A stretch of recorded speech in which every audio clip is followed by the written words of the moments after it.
Commander Jaiwo Park stood at the viewport of the Earth vessel horizon, watching as Concordia space station grew larger against the backdrop of stars. The massive structure looked like a glittering crystal snowflake, with arms extending in all directions. Lights pulsed along its surface as ships from across the galaxy docked at its many ports. "It's beautiful," said Science Officer Taeho Kim, joining her at the window. His eyes reflected the station's lights. "And intimidating," Jaiwoo added. As leader of humanity's first delegation to the Galactic Council, her stomach twisted with nerves.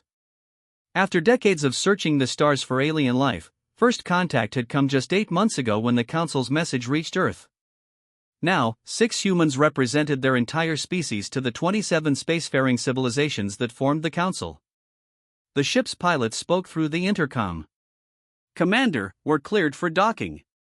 Please prepare your team."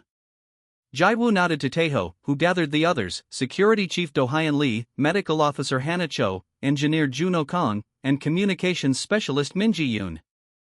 They stood in a line, straightening their blue uniforms with the Earth emblem, a simple globe with an olive branch. "Remember," Jaiwoo said, "we're here to learn and build relationships.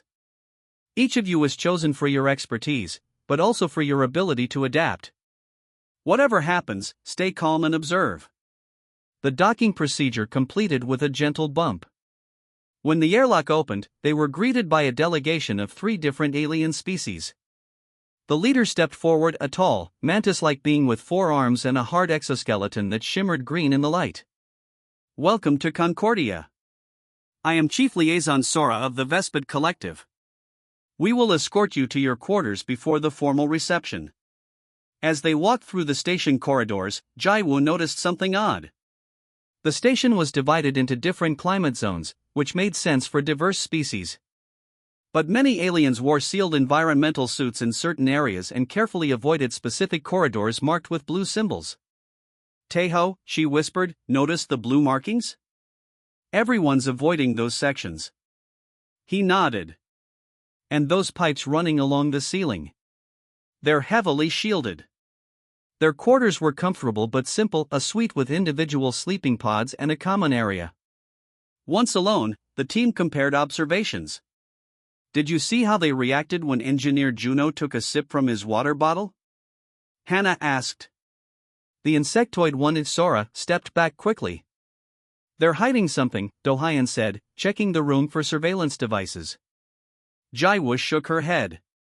"Let's not jump to conclusions. Different biologies, different concerns." 2 hours later, they entered the Great Hall for the formal reception. The chamber was enormous, with a transparent ceiling showing the stars above. Hundreds of aliens mingled. Some floating, others walking on multiple legs, some moving on what appeared to be magnetic fields. The Earth delegation stayed together, accepting introductions from curious council members. Many kept a noticeable distance, which Jaiwoo attributed to caution around a new species. Halfway through the reception, the station shuddered slightly. Jaiwoo glanced up, concerned. "Minor gravitational adjustment," explained a jellyfish-like being floating nearby. "Nothing too." A louder rumble interrupted. The overhead pipes vibrated, then a connection point burst, spraying clear liquid across one section of the hall. The effect was immediate and terrifying. Aliens screamed in languages the translators couldn't process. Those touched by the spray collapsed, their exoskeletons sizzling. Others fled the room in panic. Guards rushed in, wearing heavy protection suits. The human delegation stood in shocked silence, simply wiping the droplets from their clothes and skin. "It's just water," Minji said, examining the liquid on her fingers. A guard approached them cautiously, covered head to toe in protective gear. "You are unaffected? Why would water hurt us?" Jaiwoo asked, confused. The entire room had gone silent, all eyes and sensory organs fixed on the humans. Sora approached slowly, now wearing a protective shield. "You call it water? You know this substance?" "Of course," Taeho replied. "It covers most of our planet. It's essential for our survival. We drink it." The translator couldn't convey the collective gasp that followed, but the physical reaction was clear. Several council members backed away further. You consume hydric acid? Sora's voice trembled. Your bodies contain it? About 60% of us is water, Hannah explained, medical training kicking in. Is that a problem? Sora's limbs shook slightly. The council must convene immediately. Please return to your quarters under guard. For safety. As they were escorted out, Jaiwo noticed the looks they received, not just fear, but horror. Whatever they had revealed about human biology had changed everything. Commander, Do-Hyeon whispered as they walked, I think our immunity to water just made us the most dangerous species in the room. Jaiwo nodded slowly, understanding dawning. And possibly the entire galaxy. The quarantine room felt more like a prison cell to Jaiwo. 3 days had passed since the water incident, and the Earth delegation remained confined to their quarters. Guards stood outside, their protective suits making them look like space monsters from old Earth movies. This is ridiculous, Do-Hyeon said, pacing the floor. The security chief's patience had worn thin. They're treating us like we carry some deadly disease.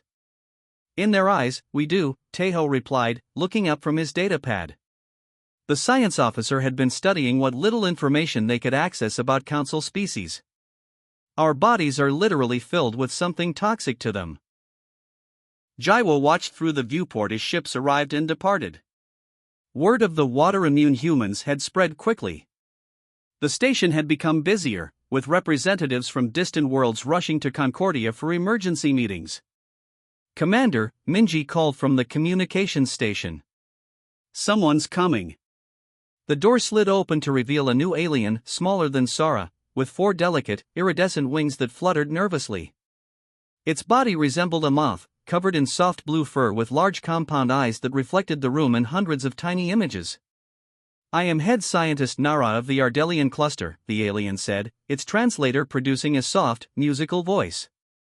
I have been assigned to study your remarkable immunity.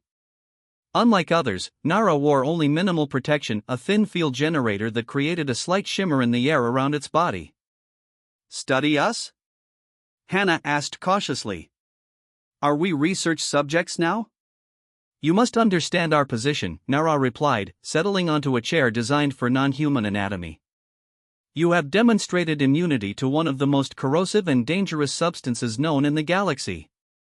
Juno laughed, then realized the alien was serious. Water is dangerous to all council species? Most evolved on worlds where H2O exists only in trace amounts or in solid form at the poles, Nara explained. Our biology developed without it. For silicon-based life forms like the Lithari, water causes immediate crystalline breakdown. For those with exoskeletons like the Vespid, it dissolves the protective layers. Images appeared on the main screen, educational videos showing water's effects on different alien tissues. The humans watched in horror as samples disintegrated on contact. We call it hydric acid, Nara continued. Most inhabited worlds have less than 2% surface coverage, carefully contained in sealed regions. Yet your planet is 70% covered in water, Taeho finished. Our oceans, rivers, lakes, water is everywhere. Nara's wings fluttered faster, a sign of agitation. That alone would classify Earth as a death world. But you drink it. You bathe in it. Your bodies produce it. It's not something we can change, Jaiwo said firmly. This is how humans are. Which is why the Security Committee has voted to restrict human movement throughout Council space, Nara replied. Some representatives are demanding Earth be classified as a Class 9 hazardous world and placed under quarantine. Do-Hyeon slammed his hand on the table. That's outrageous. We're not a threat. Aren't you? Nara's compound eyes fixed on him. A single human could walk into any council facility carrying enough water to kill dozens. Your sweat alone is dangerous. Your tears are weapons. The room fell silent as the implications sank in. We don't want to harm anyone, Hannah said softly. There must be a way to work around this. Nara hesitated, then moved closer to the humans. Closer than any alien had dared since the incident. That is why I volunteered for this assignment. My people have slightly better resistance to hydric acid than most. I believe understanding is possible between us. The alien's voice lowered. But others see only threat. The Vex hegemony, a powerful empire outside council space, is already calling humans the water demons. Jaiwu stepped forward. What can we do to change their minds? Let me study you, Nara said. If I can explain human biology to the council scientifically, fear might give way to reason. Over the next hours, Nara conducted basic tests analyzing human breath, scanning their bodies, even carefully collecting a tear from Minji's eye when she thought of her family back on Earth. Fascinating, Nara whispered, examining the teardrop in a suspended field. You produce this emotional response fluid without harm. A loud argument outside interrupted them. Through the door, they heard raised voices and saw council security forces gathering. What's happening? Jaiwu asked. Nara's wings drooped. The classification committee has voted. Earth is now officially designated a Class 9 hazardous world. No travel permitted. No further contact allowed. They can't isolate our entire planet. Juno protested. They fear what they don't understand, Nara replied sadly. And humans, creatures who swim in acid and remain unharmed, are beyond understanding. The station alarms suddenly blared. Emergency lights flashed. Warning, hydric containment breach in Section 12, announced the automated system. All personnel evacuate immediately. Nara's eyes widened. That's near the council chambers. This isn't an accident, Dohayan said grimly. Someone's using water as a weapon. The council chambers buzzed with angry voices as representatives from 27 worlds argued about the human problem. The Earth delegation watched from a sealed observation booth high above the floor. Their temporary diplomatic status allowed them to witness, but not participate. I can't hear what they're saying, Juno complained, pressing closer to the glass. The translation feed is limited, Minji explained, adjusting controls. They're deliberately keeping us out of the discussion. Jaiwo studied the scene below. The chamber resembled a massive arena, with raised platforms for each species. In the center stood a crystalline being, the Arbiter, who controlled the proceedings. Its body sparkled under the lights as it recognized speakers. The Vespid representative has the floor, announced the official feed. Sora stepped forward, forearms gesturing emphatically. We must recognize the inherent danger humans pose to galactic stability. Their biology makes them walking weapons. One human could contaminate an entire habitat dome with hydric acid simply by breaking a sweat. Yet they saved 3 delegates during the pipe rupture, countered a gaseous being contained in a floating sphere. If they meant harm, they could have let them dissolve. Jaiwu felt a small surge of hope at this defender. Perhaps a compromise, suggested another voice. Limited contact under strict containment protocols. Teho whispered to Jaiwu, at least some of them are reasonable. The debate continued for hours. Ambassador Minha, an elderly statesman appointed as Earth's diplomatic voice, finally received permission to address the council. The humans watched anxiously as he approached the speaking platform. Respected council members, Minha began, his voice steady despite the pressure. Humans have lived with water throughout our evolutionary history. It is as natural to us as air. We understand your concern, but isolation is not the answer. Together, we can develop safety measures that allow cooperation while protecting your people. Murmurs spread through the chamber. Some seemed receptive, others dismissive. The Arbiter raised its crystalline arms for silence. The motion to classify Earth as a Class 9 hazardous world stands before the Council. Before voting, we will. A piercing alarm cut through the chamber. Red lights flashed along the walls. The station's AI voice echoed urgently, emergency in Sector 7. Hydric contamination detected. Critical levels rising. Chaos erupted as delegates rushed toward exits. Guards in protective gear streamed in to manage the evacuation. Commander called Nara from the entrance to their observation booth. The environmental systems have been sabotaged. Multiple water pipes have ruptured across the station. Sabotage? By whom? Jaiwoo asked, already moving toward the door. Unknown, but the pattern suggests coordinated attack. Station security reports flooded the emergency channels. Minji translated quickly, several delegates are trapped in chamber B16. Water is filling the room. They can't reach them in time. Where is that? Do-Hyun demanded. Nara projected a station map. 2 levels down, eastern quadrant. But you can't. We can, Jaiwoo interrupted. We're immune, remember? Hannah, bring medical supplies. Do-Hyun, Juno, with me. They raced through corridors already ankle-deep in water. Panicked aliens pressed against walls or climbed to higher ground, staring in shock as humans ran straight through the deadly liquid. They reached B16 to find the door sealed for containment. Through a viewport, they saw 5 aliens trapped inside, perched on furniture as water rose steadily from broken pipes.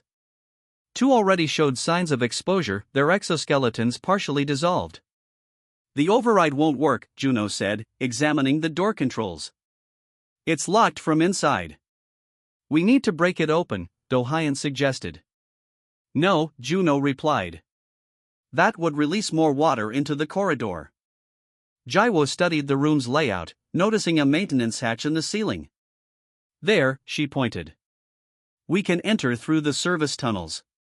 Minutes later, they dropped into the water-filled room from above. The trapped aliens recoiled in horror as humans splashed toward them. We're here to help, Jaiwoo said calmly, wading through chest-deep water. Stay calm. Working quickly, they fashioned improvised protective covers from emergency blankets.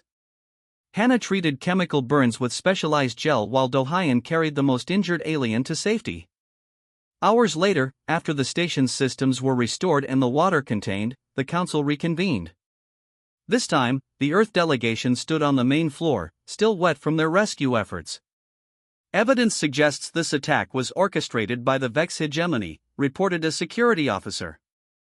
Their agents planted devices to rupture specific water lines during the council session. The Arbiter turned its crystalline form toward the humans. You saved 15 lives today, at risk to your diplomatic standing. The council acknowledges your actions. We only did what anyone would do, Jaiwoo replied. No, said the Arbiter. Most species cannot do what you did. You walked through hydric acid to save others. This challenges our perceptions. Sora stepped forward, mandibles clicking softly.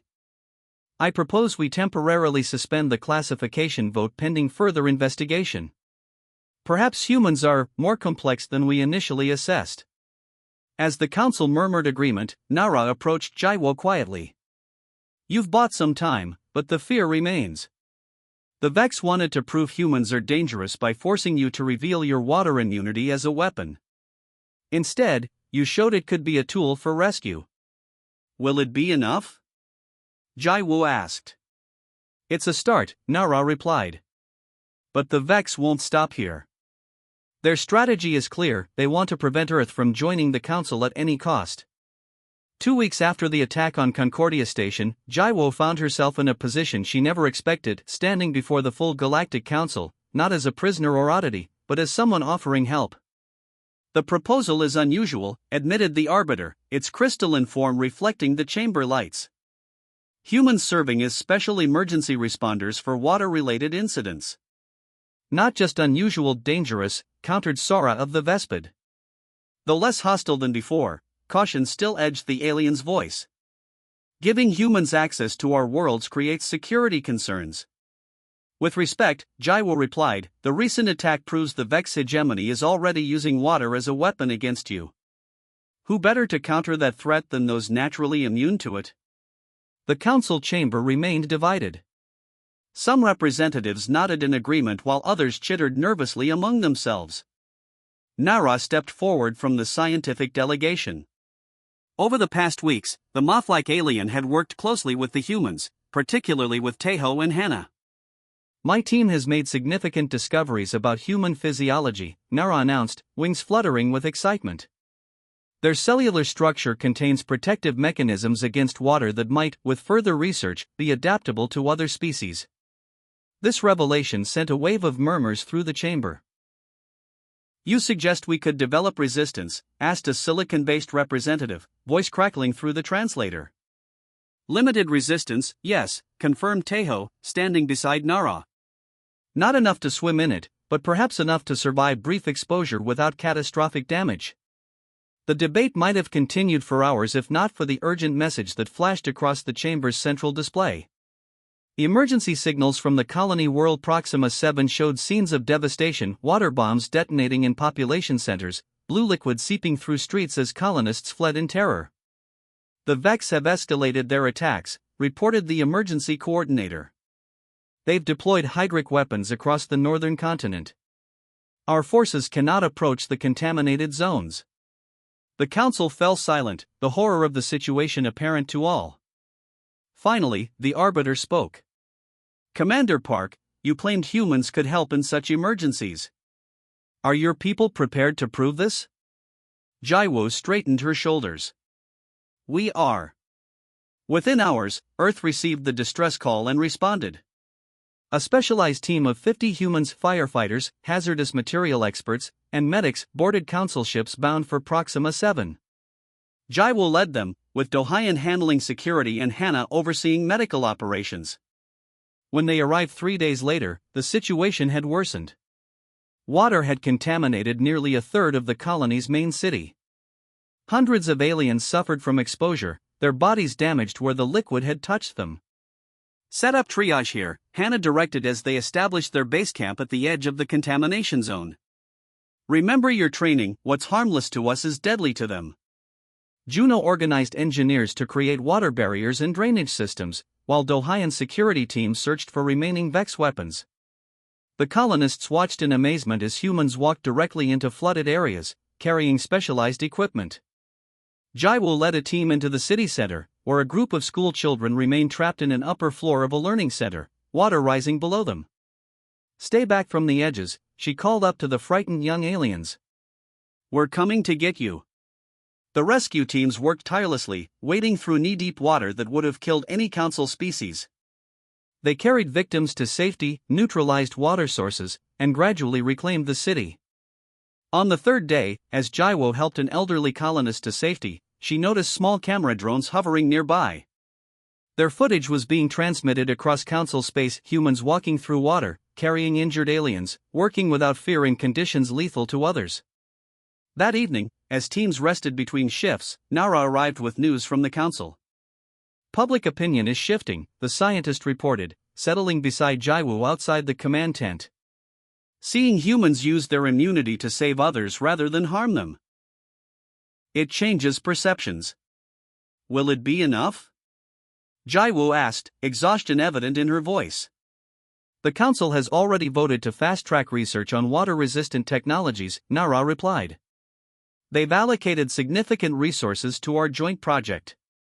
Tejo joined them, holding data tablets. "We've made a breakthrough with the protective suits. By adapting human cellular structures, we might create temporary immunity for others." A commotion at the camp entrance drew their attention.